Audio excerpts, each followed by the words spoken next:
Alrighty, y'all. So there's the 300. There's the 400. There's a snowblower that I got for free. And there's what we're doing today. So I was kind of banking on there being snow so I could give you guys drifting videos and a goon review on Stitch the Quad over there in the snow, but there is none. So that being said, we're going to pull a pit bike out of retirement real quick and do a top speed run video on it. So yeah, let's go to GoPro now. Well, see how many kicks it takes. Hasn't been started in about a month and a half. It's about, I don't know, 34 degrees outside right now. Let's see here. Throw it on half here.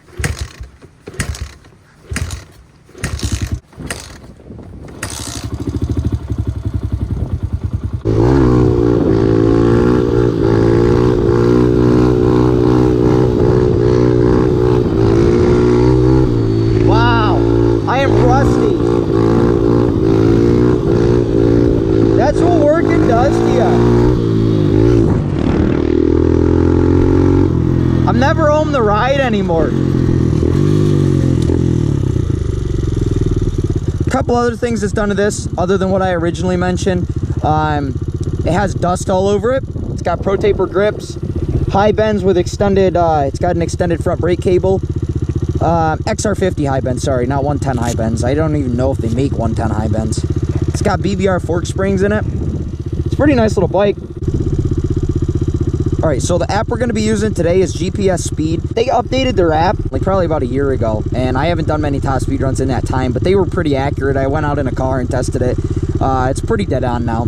So I'm going to put this in my pocket right side up, and since I don't have a lot of room to do this, I'm going to come around this corner and go up over the hill onto the dirt.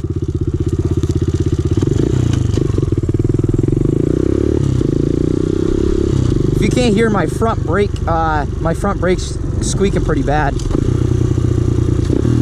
So what I'm gonna do here is I'm just gonna get going in like second gear pretty good.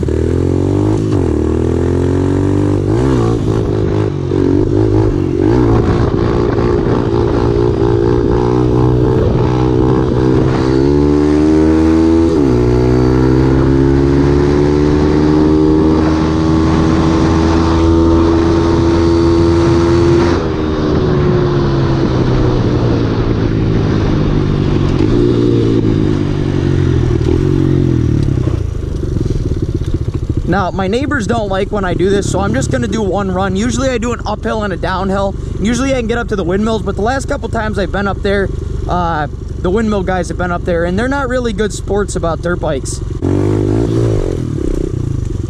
All right. This thing doesn't have a kickstand, so you always got to find a tree. So, guesses in the comments below, as per the usual. My butt speedometer says that was, I don't know, 38. These bikes aren't very fast. It's just fun with a big bore kit. All right. 53. Wow. I don't know if you guys can see that. I had another KLX110 that was stock gearing, stock bore, and it did 38 miles an hour, and that's why I felt that this was 38 miles an hour. That is crazy. So calculating that this could be a mile an hour faster, mile an hour slower, or so, if you guys can see, it is called GPS Speed right there. It's on the App Store. I would say this has to be a 50 mile an hour bike. I honestly cannot believe that.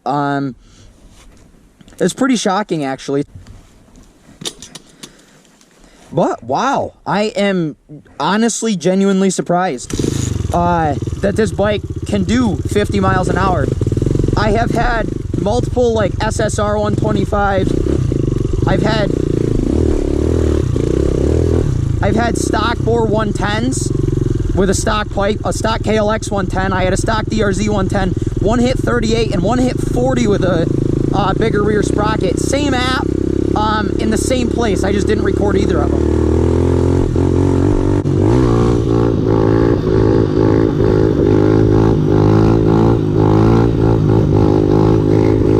Yeah. getting it back again. Took a while to get the wheelies back in order.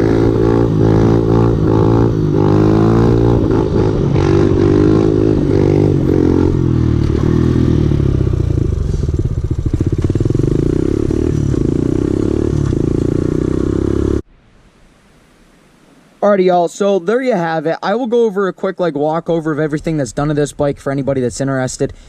So it does have stock gearing. I found that out. It has the FMF power core pipe. Okay. It has IMS pegs. Well, IMS rep pegs. I don't think these are real IMSs. They are SNS pegs. So with the fat peg mount that's aluminum. No kickstand on it, of course. It's got the hammerhead shifter. It's got the 143 kit with a Magura clutch kit.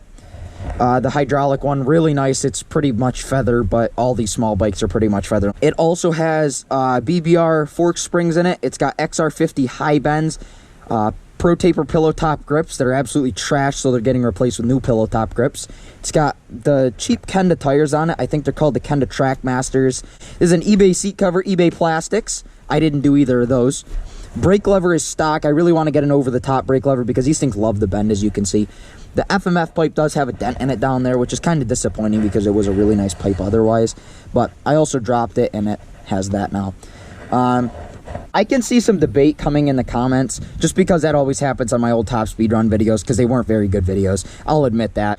That being said, if you guys have any comments, questions, or concerns regarding this video, or you guys want me to do another one, I'd be more than happy to go beat the crap out of this bike again. So, yeah, I want to thank you guys for watching. I'll see you guys in the next one. Any future video requests, drop them below. Anything like that, drop it below. The vet's off the road for the winter, so I can't do anything on that, but I will have quad videos. I should have a little Jeep Goon review as soon as I can get the frame welded on that. That might not come till later winter or early spring, but yeah, thank you guys for watching.